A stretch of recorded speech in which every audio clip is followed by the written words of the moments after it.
I'm Amelia, 28, and I just walked into my childhood home to find my entire family sitting in perfect formation around the living room like they're staging an intervention. My husband David is there too, looking like he's about to throw up, and my sister Emily is practically glowing with this weird, victorious smile that makes my skin crawl.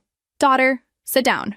We need to talk," my father says, gesturing to the single empty chair they've positioned directly in the center of the room. Now, if you're watching this thinking, "Oh no, poor Amelia is about to get blindsided," let me stop you right there. I know exactly what this is about. I've known for weeks.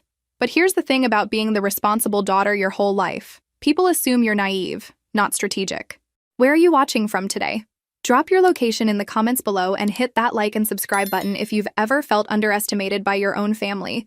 You'll definitely want to stick around for what happened next. See, growing up, Emily and I were like two sides of a very unbalanced coin. I was the one who got perfect grades, worked part-time jobs to help with family expenses, and never caused drama. Emily? She was the baby, the creative one, the free spirit who could do no wrong even when she was doing everything wrong. When Emily failed math in high school, I tutored her for 3 months until she passed. When she crashed Dad's car at 17, I lent her my savings to help cover the insurance deductible. When she needed a co-signer for her apartment because her credit was trash, guess who stepped up? That would be me, Saint Amelia, patron saint of cleaning up other people's messes. But Emily never saw it as helping. She saw it as me showing off, being the golden child, making her look bad. The irony? I was never Mom and Dad's favorite. That honor belonged to their precious baby girl. I was just the dependable one, which in family terms means the one who gets taken for granted. The pattern was always the same. Emily would create chaos. I would fix it. And then somehow I'd end up being the villain for making her feel inferior. According to family logic, my success was really just another way of being mean to my sister. Fast forward to last year when I married David. Sweet, hardworking David who managed a small accounting firm and drove a sensible Honda Civic. Not Emily's usual type at all. She typically went for the bad boy artists and musicians who looked good in photos but couldn't hold down a job. But something changed at our wedding. I caught Emily staring at David during our first dance with this strange expression I'd never seen before. Not happiness for her sister, not even her usual boredom with family events. Something hungrier. That should have been my first red flag, but you know what they say about hindsight. The thing about Emily is that she's never wanted anything that belonged to her. She only wants things that belong to other people. My toys when we were kids, my friends in high school, my college boyfriend. Though thankfully that one didn't work out anyway since he turned out to be a complete loser. But David was different. David was mine in a way that mattered. We met at a coffee shop where I was grading papers. I taught 3rd grade at the time, and he was reviewing client files. He struck up a conversation about the stack of arithmetic worksheets I was correcting, and somehow we ended up talking for 2 hours about everything from educational policy to his dream of starting his own firm. David wasn't flashy or dramatic. He brought me coffee every morning for 3 months before he finally asked me out. He remembered that I liked 2 sugars, no cream. He listened when I complained about difficult parents and budget cuts. He made me feel valued for who I was, not what I could do for him. When I brought him home for the first time, Mom and Dad were politely impressed. A responsible man with a stable career who clearly adored their daughter? Check all the boxes. Even Emily seemed to approve, which honestly surprised me because she usually found my choices boring. "He's actually cute," she said that night as we cleaned up dishes. I was expecting some nerdy accountant stereotype, but he's got those gorgeous green eyes. I should have paid attention to the way she said, gorgeous, like she was cataloging his features for future reference. But apparently, I was too busy being a trusting wife to notice my sister mentally undressing my husband. After we got married, family dinners became this weird dance where Emily would make increasingly obvious attempts to get David's attention. Nothing you could call out directly, just lingering hugs, compliments about his shirt, asking his opinion on things she'd never cared about before. "David, you're so smart about money. Can you look at my budget and tell me where I'm going wrong? David, I need a man's perspective on this guy I'm dating. What do you think? David, you and Amelia are so lucky to have found each other. I hope I find someone as wonderful as you someday." I mentioned it to David once, carefully, not wanting to sound paranoid or jealous. "Has Emily been acting weird around you lately?" He laughed it off. "She's just being friendly. I think she's happy you found someone who treats you well." And maybe that's what I wanted to believe too, because the alternative, that my baby sister was systematically targeting my husband, was too ugly to consider. But Emily had always been a collector of other people's things, and now I was starting to realize that David might just be her next acquisition. The real problem wasn't even David, though. The real problem was that our family had spent 28 years teaching Emily that she deserved everything she wanted, and teaching me that my job was to make sure she got it. That was about to become a very expensive lesson for all of them. 3 months ago, I started noticing small changes in David's behavior. Nothing dramatic, just little shifts that felt off. He began working late more frequently, citing new client demands that required evening meetings. His phone, which used to sit casually on kitchen counters and coffee tables, became permanently attached to his person. When it buzzed during dinner, he'd glance at it with this quick, almost guilty expression before flipping it face down. "Everything okay at work?" I'd ask, and he'd nod too quickly. "Just busy season stuff. You know how it is." Except I did know how it was, and this wasn't it. David's accounting firm was small, focused mainly on local businesses and individual tax returns. They didn't have the kind of high-stakes clients that required emergency weekend consultations. Then there were the family dinners. Emily started missing them regularly, always with elaborate excuses about art gallery openings or dates with mysterious men she never quite seemed to bring around. But David would get these weird text messages during dinner that made him smile in a way that had nothing to do with quarterly reports. I'm not naturally suspicious. I've always been the trusting type, maybe to a fault. But 28 years of watching Emily operate had taught me to recognize the signs of her plotting something. The breakthrough came when I decided to do something I'd never done before. Actually investigate instead of just worrying quietly. See, David had gotten careless with his digital footprint. Not sloppy enough to leave obvious evidence, but careless enough for someone who knew where to look. I discovered deleted text message threads that he'd forgotten were backed up to our shared cloud account. Messages that went back months, starting innocent but becoming increasingly intimate. Photos they'd sent each other. Plans for secret meetups while I was at work. That night, I sat in our bedroom staring at the evidence on my laptop screen, feeling something cold settle in my stomach. But instead of the devastation I expected, I felt something else entirely: clarity. For the first time in my life, I was seeing my family's true dynamics with perfect 20/20 vision. Emily wanting what I had, David being weak enough to give it to her, my parents preparing to sacrifice me to keep their precious baby happy. But here's what none of them had bothered to consider. Saint Amelia had been quietly building her own life. While they'd been taking my dependability for granted, I'd been taking law classes at night. While they'd assumed I'd always be there to fix everyone's messes, I'd been getting my teaching credentials upgraded and applying for better positions in other school districts. While they'd been planning their betrayal, I'd been planning my exit. 3 weeks ago, I'd accepted a position at a private school in Seattle. The job came with a significant raise, full benefits, and a signing bonus. I hadn't told anyone yet because I wanted to surprise David with the good news. Now I had different plans for that information. I made copies of everything: recovered messages, deleted photos, financial records showing David using our joint account for suspicious purchases that lined up perfectly with Emily's new wardrobe. Then I called the law firm where I'd been taking paralegal classes. Turns out, when you've been married for less than 2 years and you can prove adultery, you have a lot more options than most people realize. Especially when you've been very, very careful about keeping certain assets in your name only. 2 weeks ago, I finally saw them together. I told David I was having dinner with my college roommate Sarah, but instead I parked across from Emily's apartment building and waited. Sure enough, at 6:30 p.m., David's Honda pulled up to the curb. He sat in the car for a moment before getting out, running his hand through his hair the way he does when he's nervous. Then Emily appeared in her doorway wearing a red dress I'd never seen before, and the way she smiled at him made my chest tight. But not heartbroken tight, angry tight. They didn't go far, just to Romano's, the little Italian place where David and I had our third date. I watched through the window as Emily leaned across the table, touching his hand while she talked. David was completely captivated, hanging on her every word like she was revealing the secrets of the universe instead of probably complaining about her latest drama. I took pictures. Not for evidence, I already had plenty of that, but because I wanted to remember this moment. The moment I stopped being the family victim and started being something else entirely. On the drive home, I called my lawyer. I want to accelerate our timeline, I told him, and I want to add something to the documents. The beauty of being married to an accountant is that David had always handled our finances. He'd set up our joint accounts, managed our investments, dealt with all the paperwork. He was so proud of his financial planning skills that he'd insisted on taking care of everything. What David didn't realize is that being married to a third-grade teacher means being married to someone who reads everything very, very carefully, especially contracts and legal documents.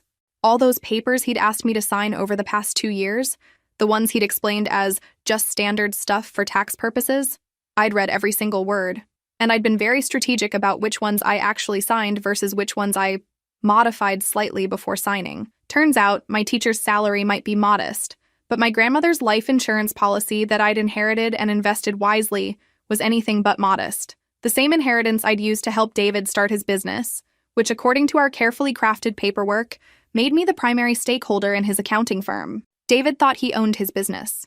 Emily thought she was stealing someone else's husband. My family thought they were dealing with the same pushover daughter who'd always prioritized everyone else's happiness. They were all wrong. Last week, I handed in my resignation at school, effective immediately with the Seattle job starting next month. I hired movers to pack everything that mattered to me, and I called my parents to arrange a family meeting. Just something I wanted to discuss with everyone, I told Mom, who was thrilled that I was finally taking initiative in planning family gatherings. Emily will be so excited, she said. She's been wanting to spend more time with you and David. I'm sure she has, I thought, watching David in the kitchen making his morning coffee, completely oblivious to the storm about to hit. Will Sunday work? Around 2 p.m.? Perfect, sweetheart. Should I make my special pot roast? Don't go to any trouble, Mom. This won't take long. The week before the confrontation was like living in a movie where I was the only one who'd read the script. David continued his charade of working late and taking mysterious phone calls. Emily kept texting me about girl time and asking when we could double date with my husband and her mystery boyfriend. My parents called to check on wedding anniversary plans that were apparently being discussed behind my back. Meanwhile, I was orchestrating my own version of family planning. I spent Monday morning at the bank, transferring assets and closing joint accounts. David's name came off everything except his business loan, which, according to our partnership agreement, he'd now be personally responsible for without my financial backing. Tuesday, I met with a real estate attorney about the house. Turns out, when you're the primary income earner and your spouse's business is heavily dependent on your investment, you have significant leverage in property negotiations, especially when said spouse has been documenting his own adultery via text message. Wednesday, I had lunch with my principal and explained the situation. She was incredibly understanding and agreed to expedite my resignation paperwork while providing glowing references for my new position. I'm sorry this is happening to you, she said, squeezing my hand across the conference table. Actually, I replied, I think it's the best thing that could have happened. I just didn't know it yet. Thursday, I finalized the divorce papers. My lawyer had done exactly what I'd requested. Everything neat, legal, and absolutely devastating for anyone who'd assumed I'd quietly fade away. Friday, I packed my car with everything that mattered. Photo albums from before David, my grandmother's jewelry, the teaching awards I'd earned, and my laptop containing 2 years' worth of carefully documented evidence.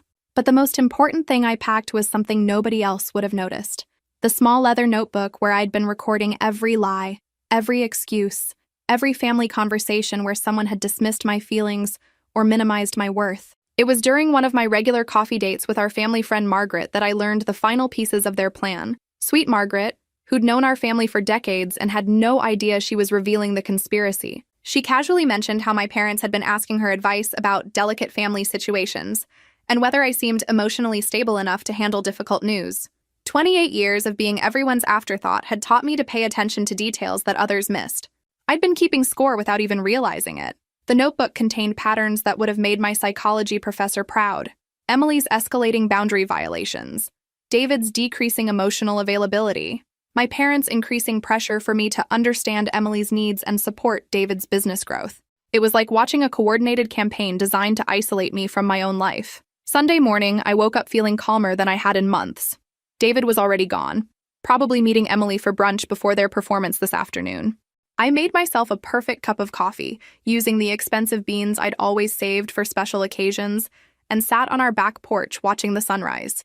In a few hours, my family would gather to deliver what they thought would be devastating news to their reliable, predictable Amelia. Instead, they were about to meet someone they'd never seen before, the woman who'd been quietly building her own empire while they'd been planning her demise. I checked my watch. Time to get ready for the show. I arrived at my parents' house at exactly 2 p.m., carrying my purse and wearing the navy blue dress David had bought me for our anniversary. If this was going to be a performance, I wanted to look the part of the unsuspecting wife. Everyone was already assembled in the living room like they were posing for a very awkward family portrait. Mom and Dad on the couch, Emily perched on the armchair looking nervous but excited, and David standing near the window like he was preparing to bolt. The positioning was strategic. I could see that immediately. They'd arranged themselves so I'd be surrounded, with no easy exit and maximum emotional impact when they delivered their news. "Hi, everyone," I said cheerfully, settling into the chair they'd obviously selected for me. Thanks for gathering on such short notice. My father cleared his throat. Actually, sweetheart, we're the ones who needed to talk to you. Oh? I tilted my head, the picture of innocent curiosity. Emily shifted in her seat, practically vibrating with anticipation. David looked like he was going to be sick. There's something you need to know, Mom began, using her gentle voice. About David and Emily. I nodded encouragingly. I'm listening. Dad took over, his tone becoming more serious. They've developed feelings for each other. Real feelings. And we think it's best if you hear this from family rather than finding out some other way. Mom finished. The silence stretched for exactly 3 seconds. Then I did something that clearly wasn't in their script. I laughed. Not a bitter, hysterical laugh. A genuinely amused one. Is that what this is about? I asked, looking around the room at their confused faces. Emily spoke for the first time. Amelia, I know this is hard to understand, but sometimes love just happens. David and I never meant for this to occur, but we can't deny what we're feeling. She'd obviously been rehearsing that speech. Dad leaned forward with the expression he used to wear when explaining why Emily's latest crisis was actually my responsibility to solve. We've talked about this as a family, and we think Emily and David are better suited for each other. Emily needs someone steady, and David needs someone who can appreciate his artistic side. Since when does David have an artistic side? I wondered. Unless you count creative accounting. We just want what's best for everyone, Mom added softly. Emily has been so unhappy lately, and you've always been the strong one. We know you'll understand. There it was. The family mission statement. Amelia will understand. Amelia will sacrifice. Amelia will make everyone else's happiness possible. I reached into my purse and pulled out 2 manila envelopes, placing them calmly on the coffee table. Here's the thing, I said, my voice still light and conversational. I know all about your feelings. I've known for weeks. David finally spoke, his voice barely above a whisper. You knew? I know about the deleted messages you forgot were backed up, the secret dinners, the photos. I know about the apartment Emily toured last week that's conveniently close to David's office. Emily's face had gone pale. How did you? Because unlike all of you, I pay attention to details. I gestured to the envelopes. I also pay attention to legal documents, financial statements, and property law. I opened the first envelope and spread the divorce papers across the coffee table like I was dealing cards. These are divorce papers, David, already signed, by me, 3 days ago. The second envelope contained financial documents, and these show that as of yesterday morning, you no longer have access to our joint accounts, our house, or the investment funds that have been supporting your business for the past 2 years. The room had gone completely silent. See, here's what you all missed in your little planning sessions, I continued, standing up and smoothing my dress. You assumed I was the same person I've always been. The helpful daughter, the supportive wife, the pushover sister. I picked up my purse and headed for the door. But I grew up, and I got tired of being everyone's backup plan. Emily finally found her voice. Amelia, wait. You can't just what, Emily? Take control of my own life? I paused at the doorway and looked back at my family, my former family. By the way, I start a new job in Seattle next month. I'll be gone by Friday. David, you'll find my forwarding address in the paperwork. As I walked to my car, I could hear Emily crying and my parents trying to comfort her, because God forbid Emily face consequences for her actions. David had followed me outside. Amelia, please, we need to talk about this. I turned to face him one last time. No, David, we really don't. You made your choice. I'm making mine. I got in my car and drove away, leaving them to sort out the mess they'd created. For the first time in my life, I was choosing myself, and it felt absolutely perfect. 3 days later, I'm in my new apartment in Seattle, unpacking boxes while my phone buzzes nonstop with calls from numbers I refuse to answer.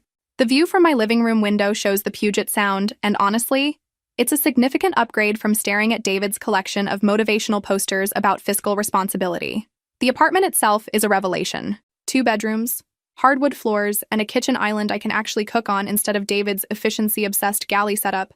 I'd found it online 2 months ago and put down a deposit before I'd even told anyone I was leaving. Planning ahead. Apparently, it's my superpower. My phone rings again. This time it's Mom, so I decide to answer. Amelia, thank God, she says, her voice strained. We need to talk about what happened on Sunday. You left so abruptly, and poor Emily has been crying ever since. Poor Emily, I repeat, setting down the box of books I'm unpacking. Has she now? This isn't like you, sweetheart.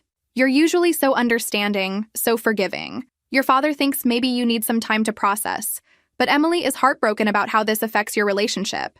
I pause in the middle of arranging my bookshelf. Mom, Let me ask you something. In all these conversations about Emily's feelings, has anyone mentioned mine? Silence. Because I'm curious. When exactly was my heartbreak going to factor into this family discussion? Now, Amelia, you're being dramatic. Am I? Because from where I'm sitting, it seems like the only person whose feelings don't matter in this situation is the actual wife. What do you think will happen next? Drop your predictions in the comments below, and don't forget to hit that subscribe button if you've ever had to choose between your family's comfort and your own self-respect. The truth is, I'd been expecting this call. Just like I'd been expecting the 17 text messages from Emily explaining how she never meant for this to happen, and how she hopes we can work through this as sisters. Just like I'd been expecting David's increasingly desperate voicemails promising to end things with Emily and begging for a chance to explain. What none of them had expected was for me to be 3 states away, completely unreachable, and absolutely unbothered by their crisis. Where are you staying? Mom asks, switching tactics. Your father wants to drive up and talk to you in person. I'm sure he does, but that's not happening. Amelia, we're family. We can work through this. Were we family when you all sat down to plan how to break my marriage apart? Were we family when Emily decided my husband looked like a fun new toy? Were we family when David was sneaking around behind my back for months? Another pause, longer this time. We just want what's best for everyone, she says finally. No, Mom. You want what's easiest for everyone. There's a difference. I hang up and turn off my phone. Outside my window, Seattle is bustling with people living their own lives, pursuing their own goals, making their own choices. It's refreshing to be surrounded by strangers who don't expect me to sacrifice my happiness for their convenience. That evening, I video chat with my new colleagues at the private school. They're excited about the innovative teaching methods I've proposed, and we spend an hour discussing curriculum development. When was the last time anyone in my family asked about my professional interests? I honestly can't remember. By the end of the week, David has escalated to showing up at places he thinks I might be. Unfortunately for him, I'm bobbing 200 miles away drinking excellent coffee and exploring Pike Place Market. My phone has 43 missed calls from him. I've listened to exactly 0 of them. The voicemails, according to the transcripts my phone helpfully provides, follow a predictable pattern. First came the explanations. How Emily had pursued him, how he'd tried to resist, how it just happened. Classic cheater logic. Make yourself the victim of your own choices. Then came the promises. He'd end things with Emily immediately. He'd go to counseling. He'd do whatever it takes to win me back. He'd even move to Seattle if that's what I wanted. Now he's in the desperate bargaining phase. Messages about our good memories, our shared dreams, how much he loves me, and how he can't live without me. It's almost adorable how little he understands about consequences. This morning, he tried a different approach. Instead of calling me, he called the school where I used to work, trying to get my forwarding address. My former principal, bless her heart, told him she had no idea where I'd gone. She also called to warn me, which is how I learned that David has apparently taken a week off work to focus on saving his marriage. Too bad his marriage ended the moment he decided my sister was more interesting than his wife. I'm having lunch at a waterfront restaurant when my phone rings with an unknown Seattle number. Against my better judgment, I answer. Amelia, thank God. It's David. Please don't hang up. I take a sip of my wine, a lovely Pinot Grigio that costs more per glass than David usually spends on an entire bottle. How did you get this number? I hired a private investigator. Amelia, we need to talk. I'm flying out there tonight. The audacity is breathtaking. You hired a private investigator to stalk your ex-wife? You're not my ex-wife. We're still married. Only until the paperwork is finalized. Which should be any day now since you've been so cooperative about signing everything. I haven't signed anything. I pause, my wine glass halfway to my lips. Excuse me? I'm not signing the divorce papers. I'm fighting this, Amelia. I'm fighting for us. Now I do laugh, and the couple at the next table glances over curiously. David, you can fight all you want. You committed adultery with my sister. In most states, including Washington, where I now reside, that makes the divorce pretty straightforward. But I love you. You have a funny way of showing it. Emily was a mistake. A huge mistake. I was confused, flattered by the attention, and I made terrible choices. But it doesn't change how I feel about you. I signal the waiter for another glass of wine. This conversation calls for alcohol. David, let me explain something to you. When you decided to sleep with my sister, you didn't just cheat on me. You participated in a family conspiracy designed to humiliate me. You sat in secret planning sessions about how to break the news. You practiced speeches about how love can't be controlled. Silence on his end. Did you really think I wouldn't find out about the family meetings? About Emily asking Mom and Dad for advice on how to steal someone's husband? About Dad researching divorce law to make sure Emily wouldn't be held legally responsible for adultery? How did you? Because unlike you, David, I pay attention. And unlike Emily, I don't assume everyone around me is stupid. What David doesn't know, what none of them know, is that I've been documenting everything for months. Not just the affair, but the entire family dynamic that made it possible. I have recordings of conversations with family friend Margaret, where my parents discussed how Emily deserves someone who really appreciates her creativity, and how David might be wasted on someone as practical as Amelia. I have text message screenshots of Emily asking our cousin for advice on how to know if a man is happy in his marriage, and whether some people are just better suited for each other. I have financial records showing how David used our joint savings to buy Emily gifts, including the red dress I saw her wearing at Romano's. Most damning of all, I have video footage from the security camera David suggested we install in our kitchen for security reasons. Hours of Emily visiting our house while I was at work, going through my personal belongings, and yes, being very cozy with my husband in what used to be our shared space. The camera was David's idea, actually. He'd suggested it after a neighbor's house was burglarized. He just forgot that security cameras record everyone, including cheating husbands and their accomplices. Right now, Emily is discovering that getting what she wanted isn't quite the fairy tale she'd imagined.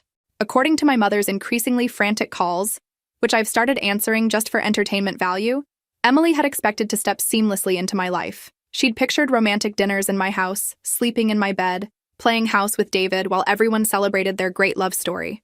Instead, David is broke. See, Emily never bothered to ask about our financial arrangements.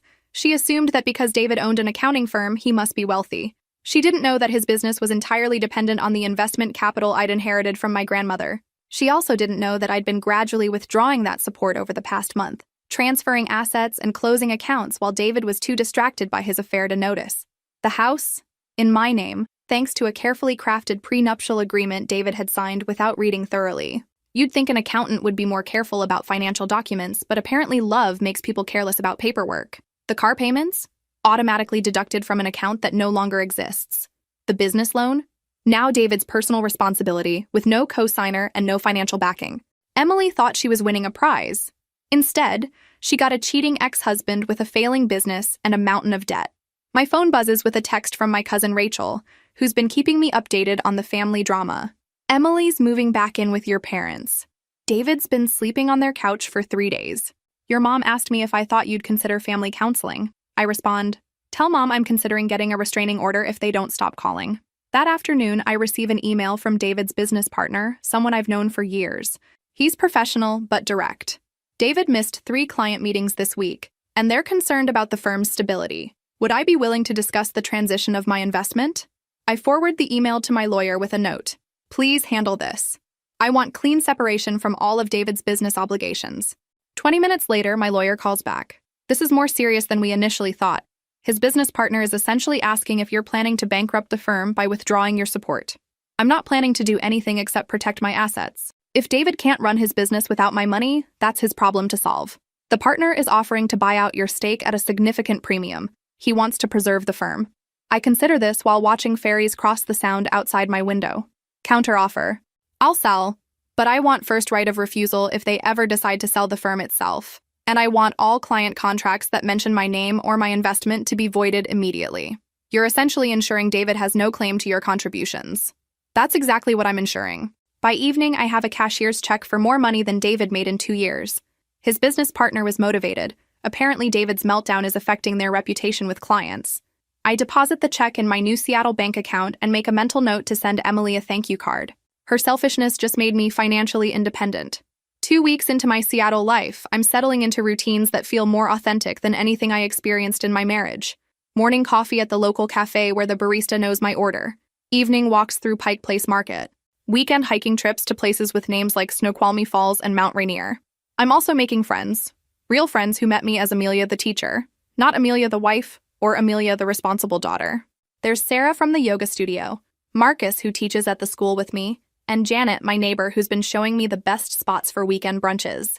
None of them know about my recent divorce or my family drama. To them, I'm just a woman who moved to Seattle for a fresh start. It's refreshing to be seen as a whole person instead of as someone's supporting character. The family calls have decreased but haven't stopped entirely. Last night, Dad tried a new approach. Your mother's been crying every day since you left, he said. his voice heavy with disappointment. She doesn't understand how you could just disappear from our lives like this. I didn't disappear, Dad. I moved. People do that. Not without telling their families where they're going. I told you where I was going. I said I was leaving for Seattle. The fact that you didn't take me seriously isn't my problem.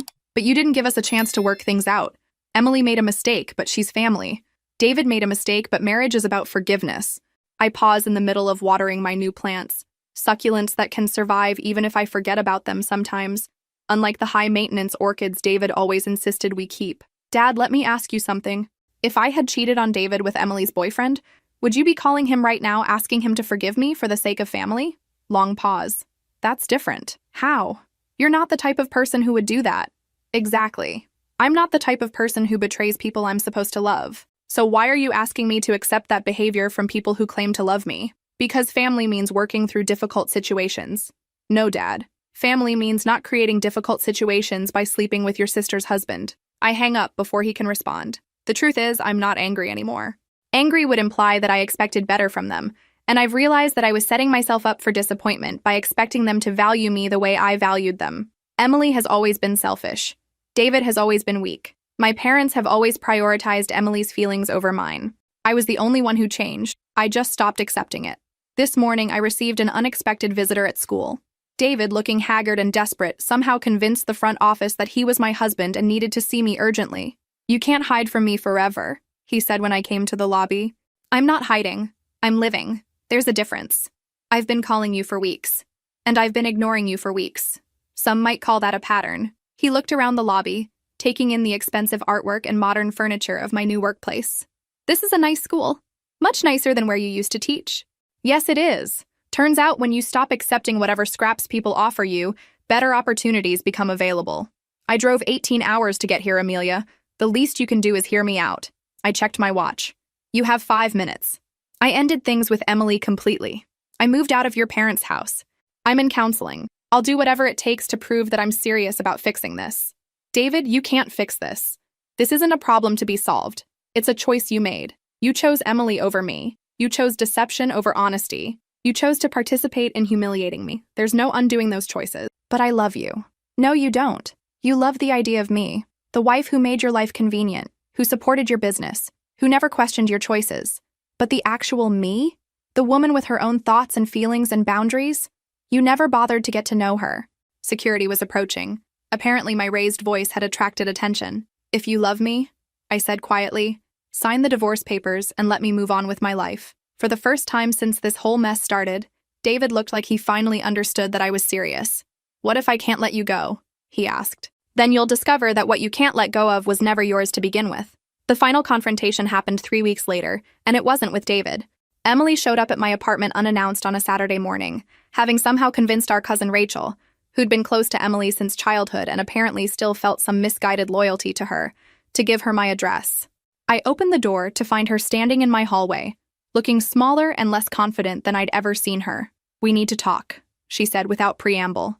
I considered closing the door in her face, but curiosity won. "Come in." She walked into my living room and immediately started crying. Not the dramatic, attention-seeking tears she'd perfected as a child, but genuine, exhausted sobs. "I ruined everything," she said, collapsing onto my couch. "David, our family, your life. I destroyed it all. I poured myself coffee and didn't offer her any." "Yes, you did. I thought if I could just have what you had, I'd finally feel good enough. But David isn't. He's not the man I thought he was when he was with you." "What do you mean?" "He's weak, Amelia. He's needy and clingy, and he keeps talking about how much he misses you. He doesn't want me. He wants you back, and he's settling for him because I'm the closest thing he can get." I sat across from her, studying her face. "And how does that make you feel?" "Like an idiot. Like I threw away my relationship with my sister for a man who doesn't even really want me." For a moment, I almost felt sorry for her. Almost.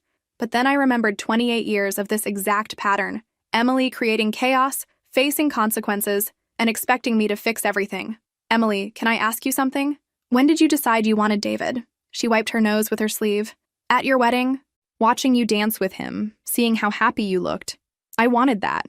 I wanted someone to look at me the way he looked at you. So you decided to take him. I thought I was falling in love with him. I convinced myself it was fate or destiny or something romantic like that. But it wasn't love. It was envy." She nodded miserably. "I've always been jealous of you. Your grades, your success, how proud mom and dad were of your achievements. Even when they were praising me, I knew it was different. You earned their respect. I just got their indulgence. This was the most honest conversation Emily and I had ever had. So when I got married and looked genuinely happy for the first time in years, you couldn't stand it. I hated it. I hated that you had something I wanted, and I hated that you deserved it more than I did. I leaned back in my chair, processing this admission.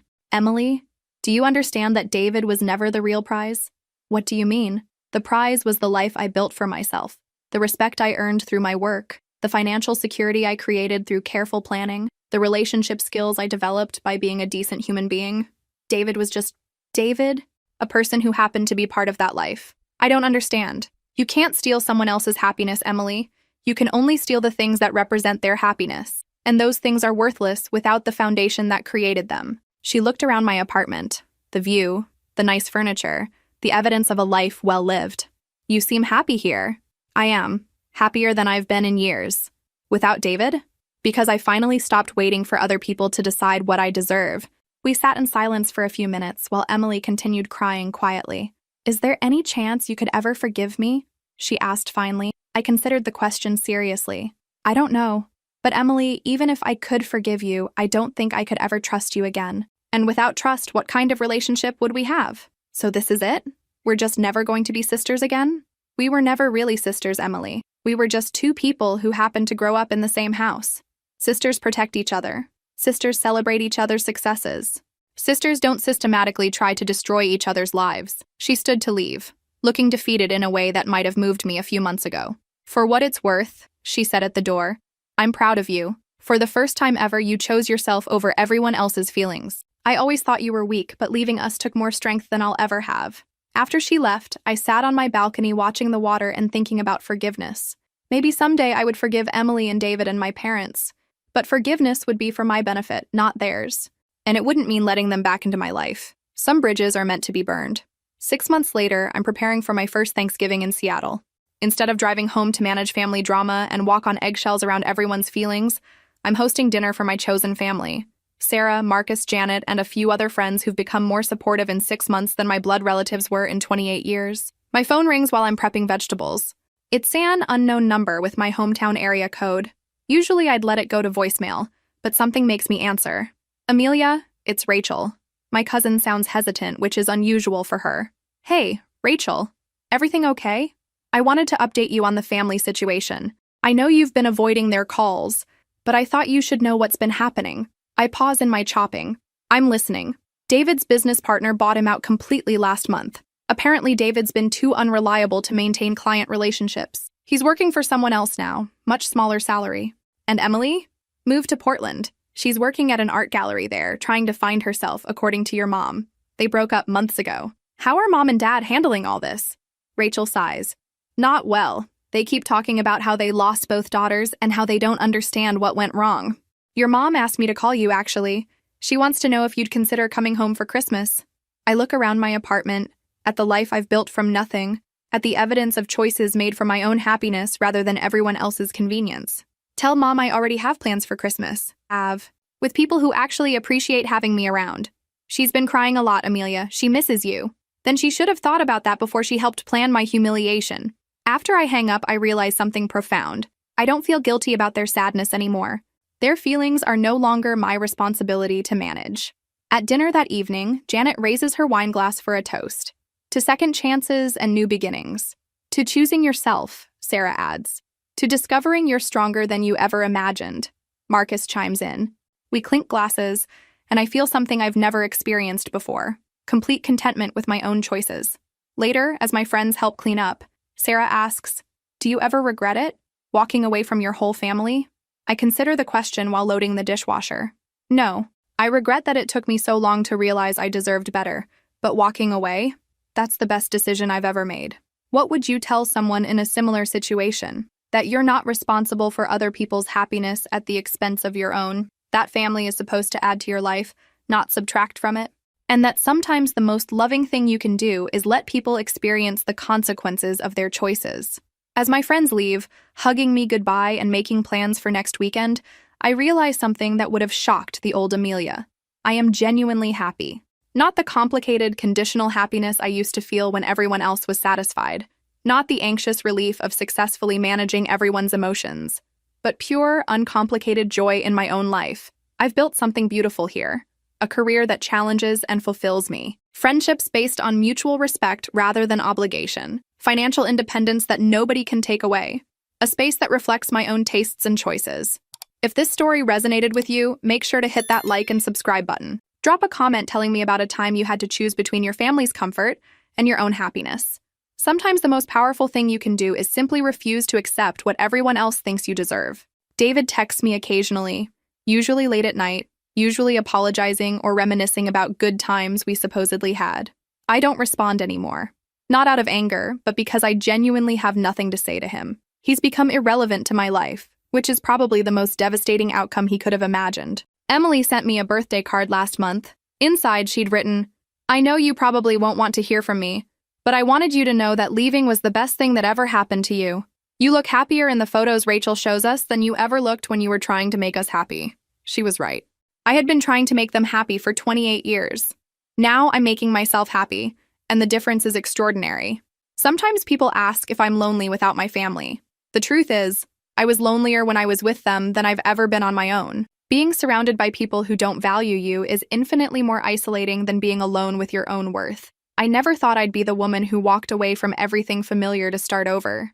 But then again, I never thought I'd be the woman who quietly documented months of betrayal while preparing the perfect counterattack either. Turns out, I was never the passive, accommodating person they all thought I was. I was just someone who hadn't yet learned that her own happiness mattered. Now I know better. And that knowledge has set me free in ways I never could have imagined while I was still trying to earn love from people who were never going to give it. I'm Amelia. I'm 28 years old, and for the first time in my life, I'm exactly who I want to be.